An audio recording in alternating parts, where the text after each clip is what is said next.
Δεν σου λέω τίποτα. Ένα από τα ωραιότερα θεάματα που είδα τον τελευταίο καιρό. Πιστεύω ότι θα μείνετε, κι εγώ δεν ξέρω τι. Θα πρέπει να υπενθυμίσω για μία φορά ακόμα, όσοι από εσάς θέλετε να ακούσετε κάποιο τραγούδι, δεν έχει παρά να μας καλέσετε και να μας το ζητήσετε. Όσοι από εσάς θέλετε να κάνετε κάποια αφιέρωση, δεν έχει παρά με ένα SMS να τη στείλετε για να τη δείτε στην τηλεόραση.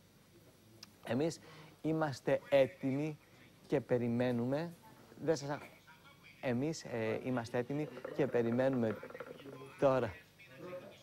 Λοιπόν, έτοιμοι, πάμε!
Μπράβο ρε Αθηνά.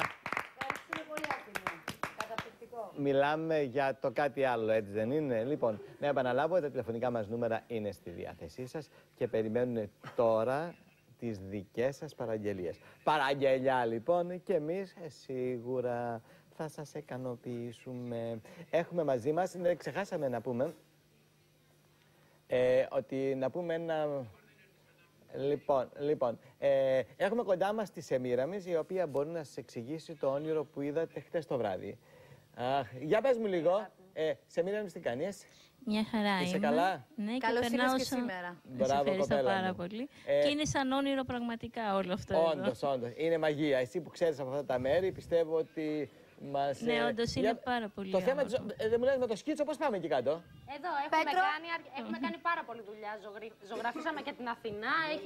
Τελείωσα και την κοπέλα που χόρευε. Την Αθηνά. Την Αθηνά. Μόλις τελείωσα και την Αθηνά που χόρευε. Μπράβο, τώρα. Πέτρο. Μπράβο, ρε Πέτρο. Έχουμε να δείξουμε 3 Έχω σκίτσα. και τα κορίτσια.